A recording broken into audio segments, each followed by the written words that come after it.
Hey guys, so I wanted to make this video just because there's been a lot going on in my life, and I don't even know where to start, but this is something I haven't talked about yet, and it's about my daughter. She just got diagnosed with a autoimmune disease. And I'm sure everyone's gonna know what this is. It's type 1 diabetes. But the reason I say autoimmune disease is because people always assume like, oh, she's diabetic, what was she eating, or how, basically saying how did it happen to her? Kind of implying oh, she looks healthy, oh, she doesn't look overweight, oh, how is it, she doesn't look like someone who would have diabetes. But that's the biggest misconception with getting diagnosed with type 1 diabetes is, there's a reason it's called type 1, because it's different than type 2. The easiest way to explain it is that type 1, like I said, is an autoimmune disease. Your pancreas stops creating insulin in your body. And type 2 is you basically do it to yourself. Your body still creates insulin, but the way I understand it is you basically just eat too much, like sugar, carbs, or whatever you want to call it, and your body just can't produce enough insulin to keep up. So that's why you have to take a dose of long-lasting insulin when you're on type 2, which my aunt is type 2. So that's kind of that's how I understand it. But like I said, my daughter got diagnosed with type 1. So yeah, it's been very hard. And I just wanted to share the story about how this came about. And I'm sorry if this video is very awkward, all over the place. I've never made a video before, but I just feel like a video would be a lot easier to do on this subject because it's just so much more than what's going on with my son, which is another reason why I'm making this video, is because I've just been having so much going on in my life that I just want to make a video and make something that I can talk to you guys about. And I kind of want to start documenting everything that I've been going through, just because it has been a roller coaster for me since I found out my son was going to be born with a congenital heart defect. That's kind of where everything's been just going crazy in my life. But yeah, so I just wanted to go over the story of how it came about. I'm not gonna go into a whole lot of details, just because it'll make this video over an hour long, I'm sure. And I'm sure I'll ramble on some things. And honestly, I don't want to have to edit a lot because I've never done that. So I just want to keep this video a little bit short and sweet, like I'm doing now, I'm rambling. But yeah, so basically my daughter got diagnosed on January 23rd, which is the day that we took her to the hospital. So like I said, it's the day that we went, and they basically told us she probably has diabetes, and they have to do blood work and stuff to confirm it. But kind of start from the beginning is that, so we had taken her off the bottle, and when we took her off the bottle, we tried to do sippy cup. And I took her off the bottle because her 2-year checkup was coming up, and I didn't want to have to deal with the doctor being oh, she shouldn't be on the bottle anymore. And y'all know how doctors can be, especially if I don't know about every doctor, but my doctor especially, he can be very oh, you shouldn't be doing this anymore. He's very and I know it's his profession, and I understand it's his job to tell me what to do and what not to do, stuff like that. But it's my first kid, and I don't want to have to tell her she can't have something. I don't want to be just, you know what I mean? It's just hard. And so we were trying the sippy cup, and we started off real chill about it. We were very it's fine, let's try sippy cup. She doesn't want it, we'll just go with the bottle, we'll just try to introduce it.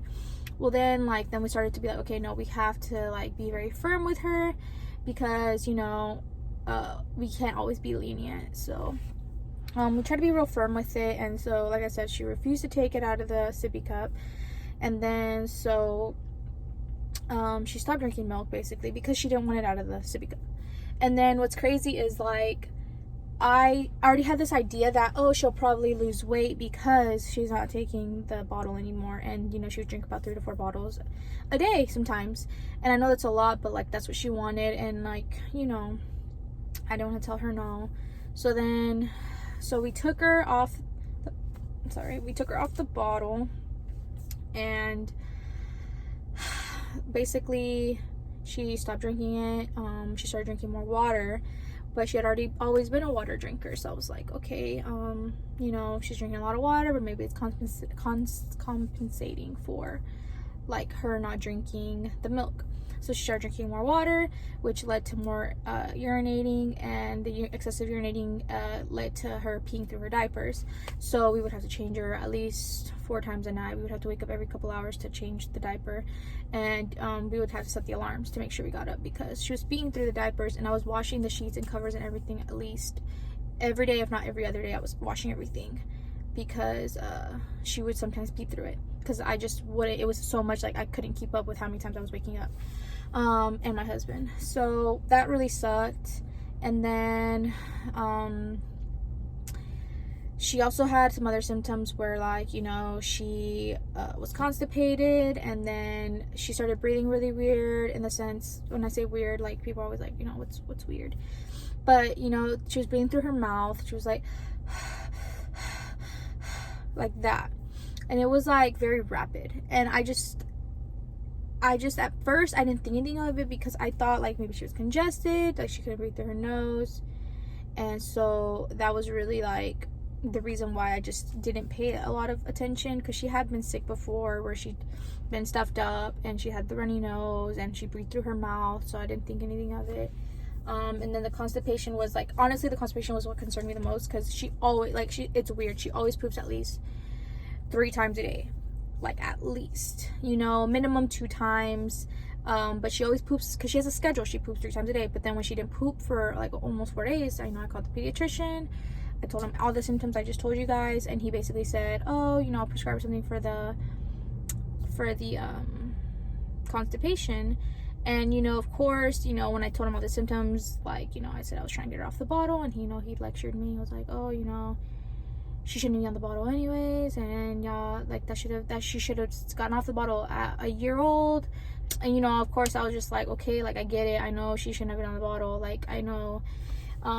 That's why I already knew I was gonna get lectured, because, you know, that's what doctors do sometimes. They just want to lecture, and I know it's their job sometimes to, like, tell me, like, because they're the professionals or whatever. But anyways, so then we went to go pick up the medication the next day, because this happened on I want to say a Wednesday. Yeah, it was like a Wednesday, I think. And we went to go, and, like, also just keep in mind we did all of this over video because of COVID, so, like, he didn't actually see her in person. So all of the talking, all her symptoms, him actually looking at her and, like, reviewing her through the FaceTime video was all he did. So, you know, to me, obviously, like, I don't ever call the pediatrician unless I'm very concerned about something. And that doesn't really happen often because, you know, I have younger siblings, and, you know, I've seen them get sick. So, like, for the most part, I never have to call. That usually she gets sick and it passes. So that's kind of how I was thinking. So whenever we went to go get her medication, which I think was like a Thursday or Friday, I don't remember what day exactly. I think it was a Thursday. We went to go get it. They said that they were out of stock and they wouldn't have it back in stock until Monday because they had to order it. So I was like, okay, so we'll have to wait till Monday. And I was, like, really, like, stressed out because I was like, you know, she's not gonna poop. I need to figure something out. So we were trying to, you know, we looked up everything online, like, what to make her go poop.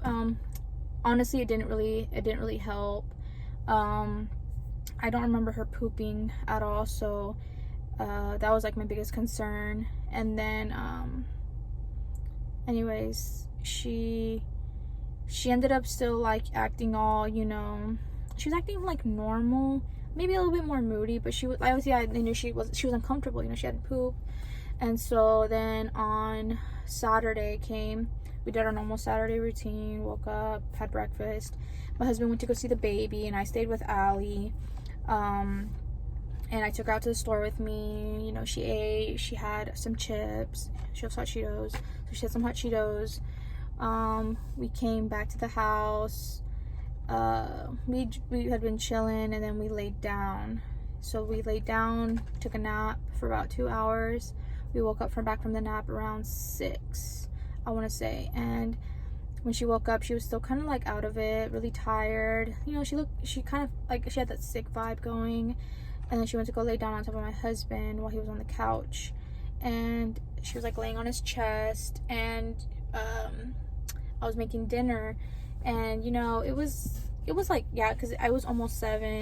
And then next thing you know, my husband's like, it's like, oh my gosh, I think she's gonna throw up, because all you hear is like her like making that motion to throw up. And she started projectile vomiting everywhere on him. And I was just like, oh my god, pick her up. Like, he was just sitting there, so I was like, oh my god, pick her up, like, get something, like, don't let her just start throwing up everywhere. She can get all over the couch, all over, like, everywhere. So I was just like, oh my god, like, put her on the floor so at least I can clean the floor up. I was just trying to get him to react, because he was just kind of like in shock. And then on top of that, like, he's very, like, he's sensitive. Like, he's like, oh my god, I'm gonna throw up now, like, you know, he was like that. I was like, oh my god, chill out. So then yeah, he ended up like, you know, some men are like that. They would just be like, oh my god, like, I can't do this. And I'm just like, oh my god, suck it up, like, it's fine. And, you know, I picked her up, and she's like, she threw up on me, and I have throw up on me. And I took her to the tub, and I just like literally just hold her over the tub, and she's still throwing up. And I'm like, oh my god. So then I turned on the water, and I literally let the water run. I ended up, like, you know, getting my clothes, I'm washing everything out, I'm helping her out. My husband's still like freaking out, being melodramatic. And then so he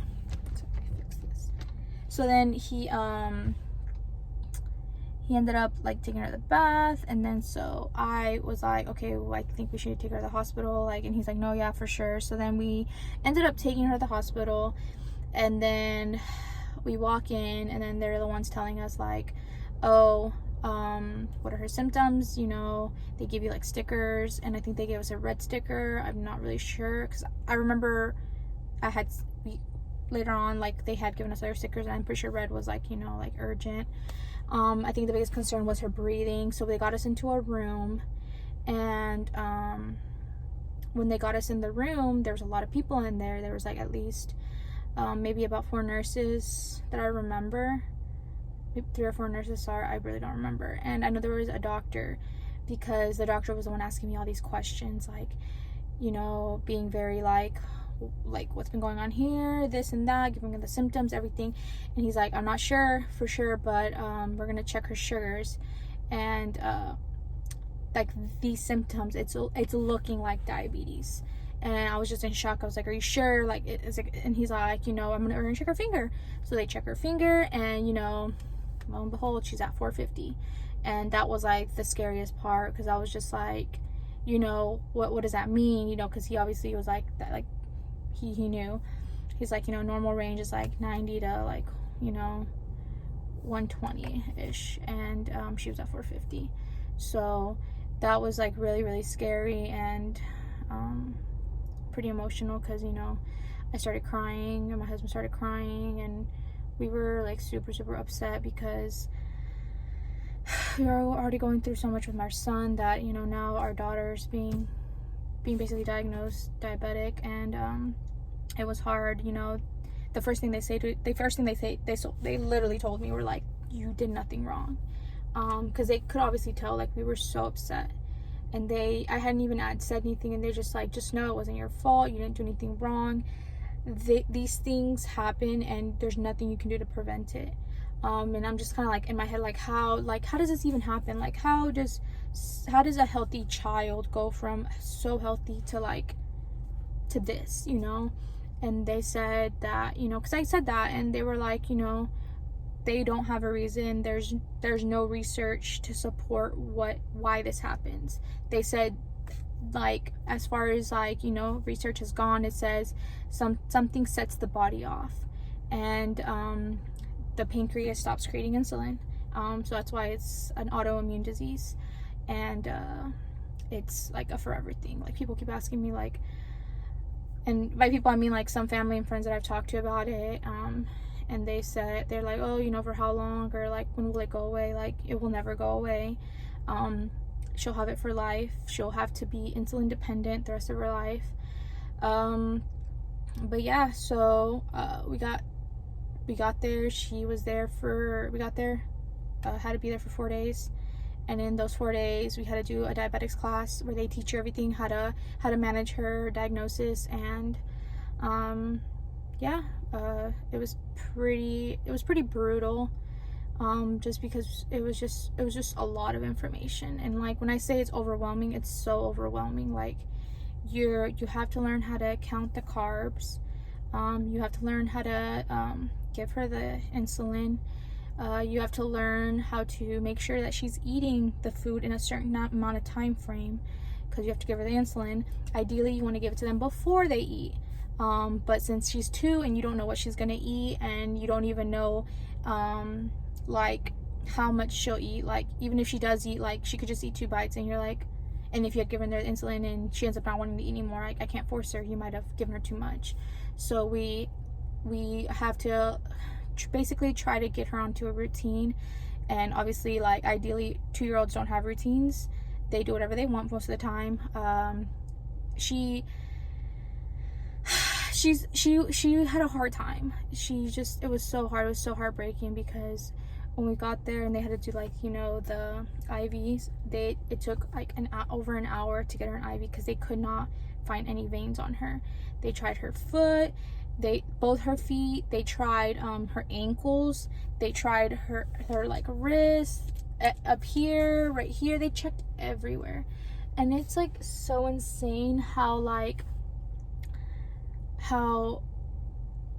it's just so much she had to endure. It's so crazy. Like, I felt so awful, and I was like crying right there with her. Me and my husband were like so devastated, like, seeing her go through that. They had to get like an IV team and everything, and it took forever. But they finally got it, and she had to be on an insulin drip. She went to the PICU, and we were only in the PICU for 1 night, and then the next day she woke up, she got really, really low. She got to 30, I think she was in the 30s, honestly, 30 or 40s, I don't remember exactly. But that's when they were like, oh crap, like, is she fine? Like, because, you know, if you get too low, you could have a seizure, you could fall into a diabetic coma. Like, it's very dangerous to get low. So they immediately took her off the insulin drip, and then they try to give her some juice, something to get her sugar back up. And juice is very fast acting. There's a thing called 15 for 15. So you give them 15 carbs. It could be like some candy, some juice, something that's fast acting, and then you check them in 15 minutes to see if it's risen. So she did that, and then after she got the juice, they were like, you know, is she okay? Is she acting normal? Like, because, you know, they don't know her, so they're like, how is she seem to you? And I was like, she woke up normal. She's not being weird. She woke up talking. She said she was acting normal. So they were shocked. They were like, okay, like, they were like, you know, she got really low. Like, thankfully nothing happened to her. But after she drank her juice and everything, it was like 7 in the morning, I think 7 or 8 in the morning. My husband ended up coming up there, and I went home, and then I went home to like sleep a little bit, because I didn't really sleep all night. Obviously I was right there with her, you know, making sure she's okay. So I was very, like, you know, worried, and I was overwhelmed, and I was still having to, like, you know, I was thinking about my son. So there was just so much going on, so it was like super, super hard. And then, yeah, so we were there for 4 days. We did the class. We learned a lot. It was very stressful, because I was just thinking, like, how are we going to do this at home? How are we going to manage this? Like, what's going to happen when I go back to work? Because, you know, I was on short-term still, because I had the baby, and my husband, you know, called in. But, you know, I was like, you know, when I go back to work, who's going to take care of her? This is so much. And I'm just like thinking, like, how are we going to manage this, you know? But anyways, so yeah, so we ended up leaving. She did get over the next course of days, and then we went home on a Tuesday evening, and we went back on Wednesday at like 2 a.m. because she threw up, and I had called the endocrinology number, and they said there's somebody call me in 15 minutes. No one called me. Then they said, okay, wait another 15 minutes. No one called me again. So, and I was like, let's just go. So we went to the hospital again, and we got admitted. They said that, you know, she's dehydrated. They prescribed nausea medication, but they didn't say anything else. Like, they literally said nothing else. They said that she had mild ketones, sorry, I didn't even explain what that is. When we got to the hospital the first time, she was in DKA, a diabetic ketonosis or something like that. Basically, that means that, because, you know, her pancreas had stopped making insulin. She went to DKA, which is like a state that diabetics can go to when their sugar isn't processed through the bloodstream into energy, and insulin does that. And they kind of say this, the phrase that they used is insulin is the key for the sugar. So the key opens the door for the sugar to be processed into energy. But since she had no insulin, she was her body was burning her fat instead of the sugar. So that's why whenever that happens, you get ketones in your urine, which is protein. So then she went into that. So that's how we got to the hospital. But I'm talking about like the next time we went, they said she had mild. So they were saying like, try to get her to drink water, try to do this, right? And I'm like, you know, like, if you think about it, if anybody who has a 2-year-old, you can't force a 2-year-old to drink water. Like, you can be like, all right, here, drink your water. And I tell her, but she just goes like, no. And I can't like force it down her throat, obviously. I'm not gonna make her throw up. So it's hard because, you know, she's 2 and she doesn't understand, like, she needs to drink this water to feel better. And, you know, she just understands that she doesn't feel good. So that's what sucked the most about it, is telling her like, come on, encouraging her, and it's just, she's not doing it. So it was frustrating. And then we went home. I was still like upset about everything. I was very emotional. Like, I was pretty upset with her pediatrician because I felt like he neglected the rest of her symptoms and only focused on the constipation.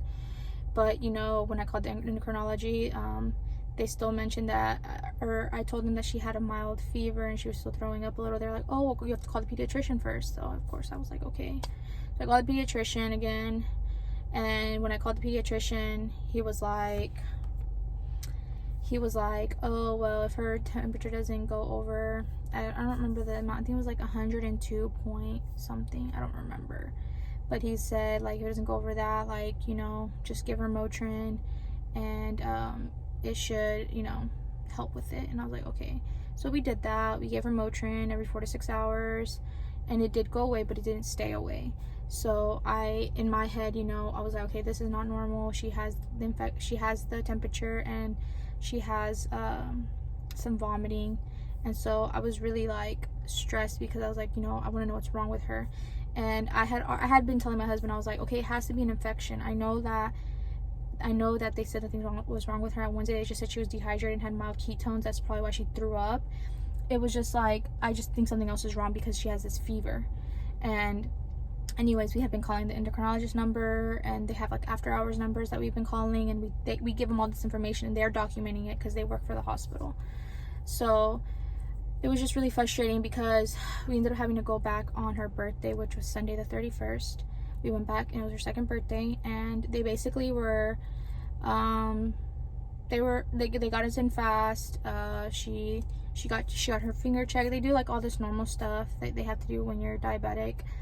And then they did another catheter on her that time because they had done one the first time, so to get some urine to check her ketones, and it came back and they said that she had a UTI.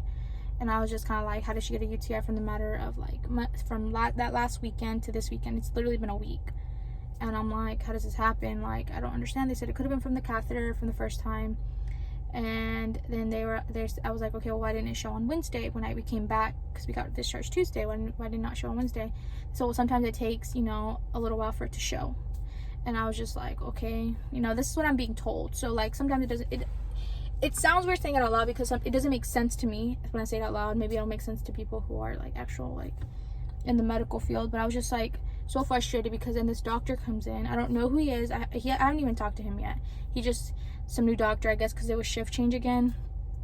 He comes in and he kind of pissed me off, because he was like, so she had a fever for 4 days and y'all are just not bringing her in. That's what he said to me. I don't know if he implied it like that, but it really pissed me off, because I literally said to him, I said, no. I said, we had been calling the endocrinologist number and documenting all this, and they told us not to come in, and her pediatrician told us not to come in if it didn't go over a certain amount of grade, and we're now coming in because she threw up. And I said that to me that was the last straw, because it already been like I want to say Wednesday when we left again the hospital, Wednesday, Thursday, Friday, Saturday. It's been almost 5 days, and it hasn't gone away. So we've been doing exactly what we were told: give her Motrin, keep her hydrated. So like, I was just pissed off that the way it was insinuated, and like and it pissed me off, because I'm like, clearly it's on her charts, it's in her her stuff. Like, can you look at it? Like, don't come in here assuming, and don't come in here trying to make me feel like I'm a bad mother, or make me sound like I don't know what I'm talking about. Like, you weren't there, you haven't been there. So it really pissed me off.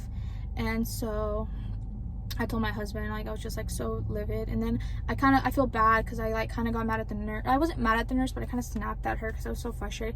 I said, what? And then that's when I had said, I don't understand how no one caught this infection. I said, because she didn't get this UTI at home. I said, because she was fine when we went to the hospital last week. They did so many tests, so she didn't have this UTI last week when we came this last weekend. So there's no way that she got it at home. I said, because we came home, she was fine, and then all of a sudden she's not fine again. So like, and then she's like, that's when she had said like, oh, well, it might have not presented, I'm sorry. And I was just, and I was like, yeah, I'm sorry. Like, I was just so frustrated, and there's so much going on.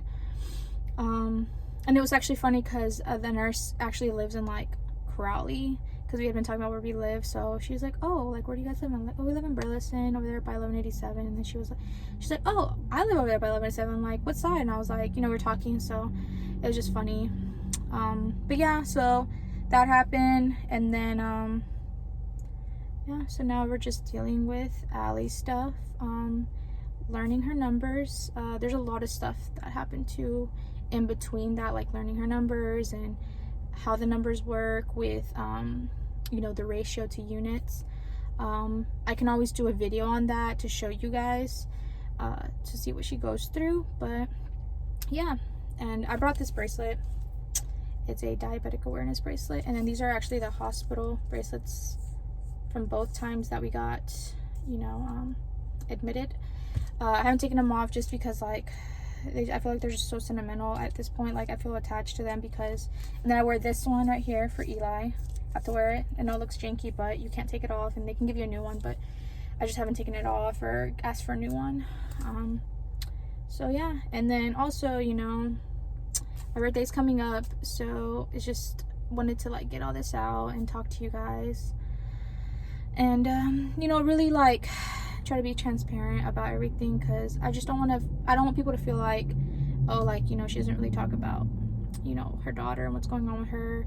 I know a lot of people don't know, but I wanted to share, because it is a lot of stuff going on, and I know there's people out there that have gone through this or are going through this, and I know every story's different, every journey's different, but I wanted to share mine, and also share what's going on with my son. I always post about him, but I'll probably start making like videos about his stuff, just because typing everything out takes so long, and I'm more of a person that can probably just talk about it, and it's easier for me to explain things than type everything out. I don't know, it just seems easier to me. I don't know, and just typing it all out just takes forever for me, just because I don't want to miss any details. But when I'm talking out loud, I remember details. I'm like, oh, telling you guys this stuff. But yeah, so if you guys have any like questions about anything, feel free to ask me. If I get like a lot of big questions, I'll answer them, but I also make a video that way I can like answer it all together. But I do plan on like keeping up with this documentation for my daughter and my son, just because I want to have these videos to like look back on, and I want to be able to share my experience with parents who go through this. It's pretty hard managing 2 chronic illnesses.